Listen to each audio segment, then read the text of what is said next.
J'ai vu pendant la campagne des équipes constituées faire du porte-à-porte. J'ai vu des DLC, des gaz motivés, mobilisés, parcourant les quartiers, les cours, les familles, pour porter le message de Michel Gbagbo. Et ça a porté. J'ai vu le candidat Michel Gbagbo lui-même faire du porte-à-porte. Et puis, moi-même, j'ai été dans la session de Briganon, on a été faire du porte-à-porte. Ailleurs, j'ai vu beaucoup de camarades également faire du porte-à-porte. J'ai vu les jeunes, Baïbo et ses camarades, je les ai vus mobilisés, en train de parcourir les quartiers, les communes également pour faire du porte-à-porte. Il faut les saluer.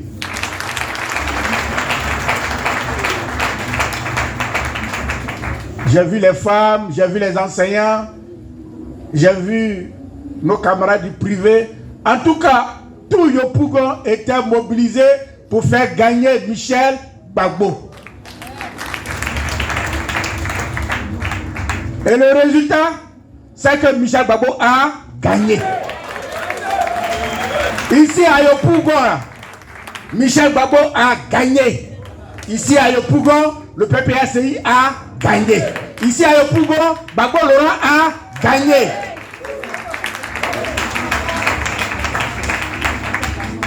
On a gagné les élections. Mais ils ont voulu truquer les résultats. Selon les élections qui sont déroulées ici, là, on a gagné. C'est les résultats, ils veulent nous faire perdre les résultats. D'où le recours pour qu'on gagne et les élections et les résultats. La Côte d'Ivoire est le seul pays au monde où on peut gagner proprement les élections. On dévance son adversaire des milliers de voix. L'adversaire a grandi, il est KO. Mais au résultat, tu as perdu. C'est le seul pays au monde où cela est possible. Mais on va rendre ça impossible à Yopougon. Je suis venu vous dire que de votre détermination, de votre mobilisation, de votre engagement, nous aurons la victoire des résultats.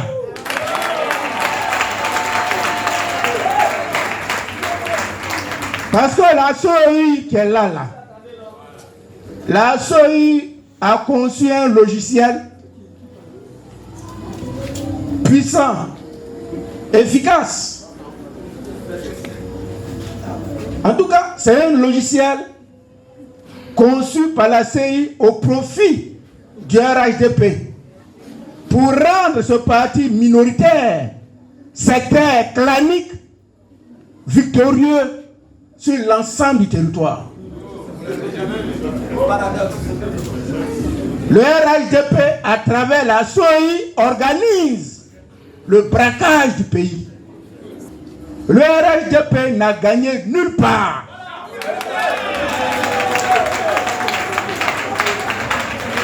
Peut-être à Odiéné, peut-être à Séguéla, mais jamais dans le Haut-Zandra, jamais dans le Bois-Clair, jamais dans le Cavali et jamais à Yopougon.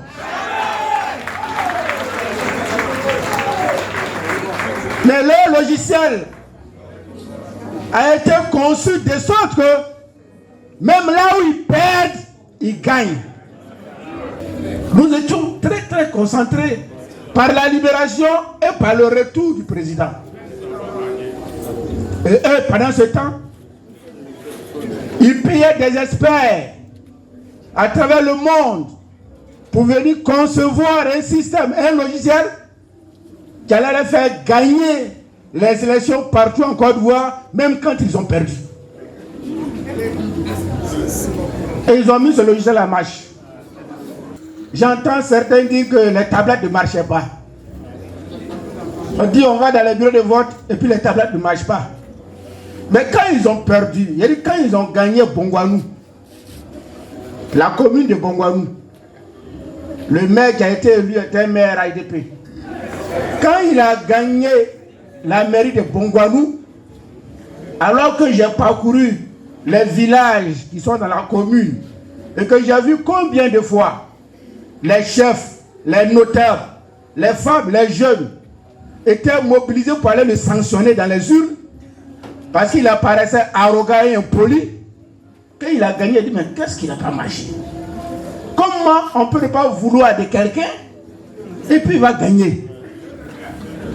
Dans un même village, qui est de la commune qu'on appelle Bonabo, il est allé, toute la population a commencé à le huer. Voler. Là, il a gagné là-bas. Et puis il a dit, mais comment il a fait pour gagner? Il a commencé à m'interroger. Et puis j'ai commencé à recouper les informations qui me parvenaient. Et puis j'ai vu comment ils ont procédé. D'où ils sont partis pour arriver à là. Mais pour ce qui concerne les tablettes seulement, les tablettes là, c'est comme nos portables là. On les charge. Si tu sais qu'à 8 heures, ils vont ouvrir un bureau de vote, mais toute la nuit, tu vas charger la tablette. Ou bien. Et si on ouvre à 8 heures, même si l'affluence est trop, ça peut faire même 4 heures du temps. Tu vas avoir un power bank à côté de toi pour recharger. Mais j'ai réalisé, j'ai compris que les tablettes là, eux, ils faisaient voter les gens à la veille des élections. Par les tablettes. Les gens votaient à la veille des élections. Les hommes là votaient à la veille des élections. Là où ils pensent qu'ils sont en sécurité, ils font venir tous leurs électeurs parce qu'ils ont les cartes d'électeurs des gens. Parce qu'ils ont les cartes d'identité des gens. Et ils les font voter. Une seule personne peut avoir 500 cartes d'électeurs. Une seule personne peut avoir 500 cartes d'identité. On met ça sur la tablette, ça te sort tes données, on vote. C'est comme ça. Donc les gens votaient à la veille. Donc quand on ouvre à 8 heures, la tablette fait 30 minutes parce qu'elle est déchargée. Et quand elle est déchargée, au lieu de dire qu'elle est déchargée, on dit ça ne marche pas. Ça ne marche pas. Pendant ce temps, ils sont dans des bureaux de vote, là où c'est vos fiefs, c'est vos bases. Ils ont intelligemment préparé leur affaire. Je suis allé dans un village de Wanganou, et puis on me dit, les villageois me disent, mais le candidat là, il est quitté ici à 5 h du matin. Il dit, mais il est venu dans quoi ici à 5 h du matin? On dit, ah, il était le président de la CEI. Je m'approche, je prends les renseignements, je me rends compte que dans ce village-là, ceux des votants pour lesquels il avait leur carte d'identité, ils se sont donné rendez-vous pour les faire voter jusqu'à 5 h du matin. Mais au-delà de ces votes-là, c'est la Côte d'Ivoire qui est menacée. On va avoir des maires qui ne connaissent pas nos populations et que nos populations ne connaissent pas. On va avoir des présidents des conseils régionaux qui ne connaissent pas nos populations et que nos populations ne connaissent pas. Mais si on ne fait pas attention, je l'ai dit et j'ai toujours répété, notre pays va nous échapper tout simplement. Mais il faut que quelque part on donne le ton. Il faut que quelque part on donne le ton. Ici à Yopougon, là, j'ai suivi depuis Bongwanou, j'ai suivi la consolidation des résultats jusqu'à 6 h du matin. J'étais en contact avec le fédéral, j'étais en contact avec le camarade Tibebi, Aimé, j'étais en contact avec le camarade Ipo, régulièrement.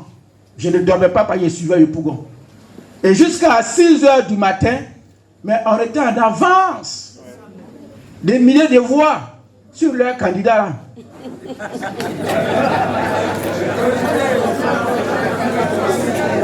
On ne peut pas venir à 7 h dire que non, il a gagné comment? Il a gagné comment? C'est une C'est un braquage, c'est une fraude électorale et on ne peut pas accepter ça. Il faut qu'on soit courageux, il faut qu'on soit déterminé à dire non quand il faut dire non.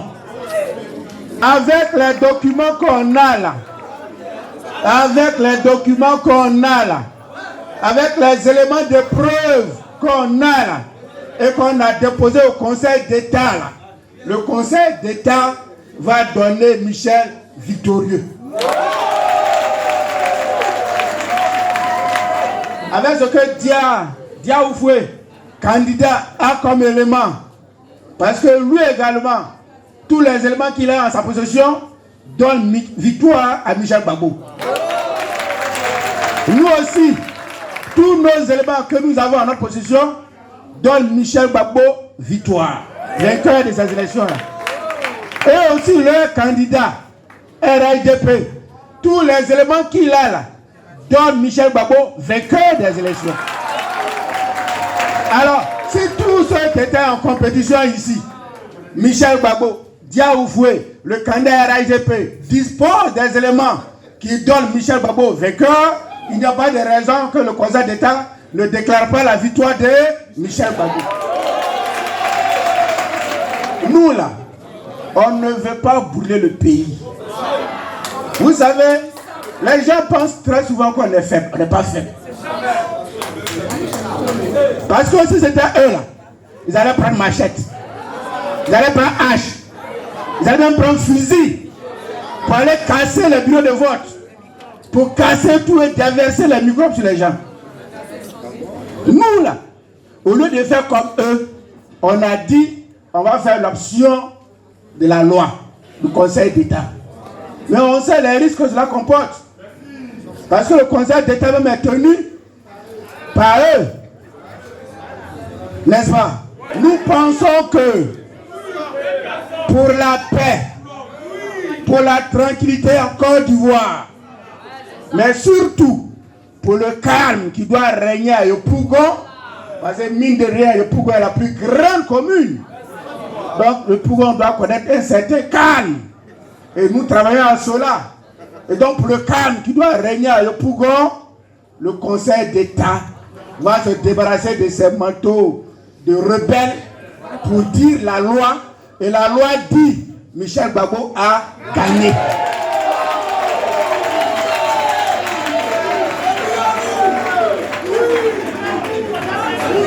C'est ce que je vais vous dire.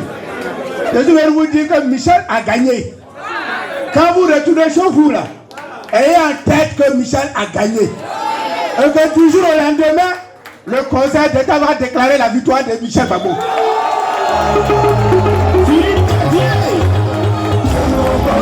Que rien ne vous attriste, que rien ne vous décourage.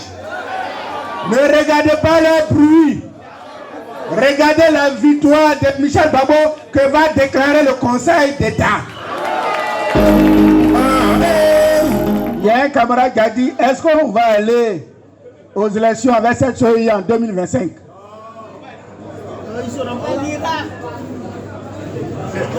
Si on ne prend pas nos responsabilités, s'il vous plaît,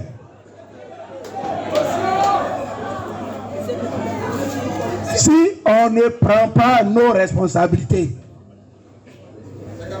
pour freiner cette chose dans sa volonté de changer la démographie électorale en Côte d'Ivoire, même si Jésus-Christ est candidat, il va perdre en Côte d'Ivoire. La commission électorale dite indépendante qu'elle a là, sa mission principale, ce n'est pas d'organiser des élections transparentes. S'il vous plaît. Sa mission, ce n'est pas d'organiser des élections transparentes. Sa mission, c'est de faire en sorte que la démographie électorale soit changée au profit du RHDP. Sa mission, c'est de faire en sorte que l'Ivoirien même là soit découragé d'aller au vote. Comment quelqu'un qui a voté en 2021 aux législatives dans un bureau de vote X, au municipal, il se présente dans ce même bureau de vote, et puis son nom à Madinani. C'est à Madinani qui doit aller voter. Vous n'avez pas vu ça? Mais c'est la SOEI qui fait ça. Et c'est fait exprès. C'est ce qu'ils ont fait pour l'ensemble du pays. Ils ont injecté près de 2 500 000 personnes sur la liste électorale. Mais si tu as ça, tu as une avance confortable pour gagner. Comment ils vont? Dans le Nord, quand on va aux législatives, ils ont déjà près de 70 députés avec eux, sans discussion. Dans le Nord, quand on va au municipal, ils ont près de 100 maires déjà. Maintenant, ce qu'ils doivent faire, c'est aller chercher les maires ailleurs. Par la fraude et par la violence. Mais si on ne fait rien pour arrêter cette manœuvre de la SOEI, je le dis et je le répète, même si Jésus vient se présenter en Côte d'Ivoire contre un candidat RHDP, il va perdre. Lamentablement. Et même si Mahomet va se présenter comme candidat pour diriger un conseil régional dans le Nord, il va perdre. Cette liste-là, elle est non seulement en défaveur du PPACI, du PDCI, mais elle aussi en défaveur de Jésus et de Mohamed. C'est pourquoi on doit prendre nos responsabilités. C'est pourquoi on doit prendre nos responsabilités. On est arrivé à un carrefour où on a devant nous l'obstacle. Malheureusement, on ne peut pas contourner cet obstacle. Malheureusement, on ne peut pas nous retourner pour faire demi-tour. Malheureusement, on ne peut pas esquiver cet obstacle. Tout ce qu'il nous reste à faire, c'est de foncer, de foncer, de foncer. Voici notre mission. Je vous remercie.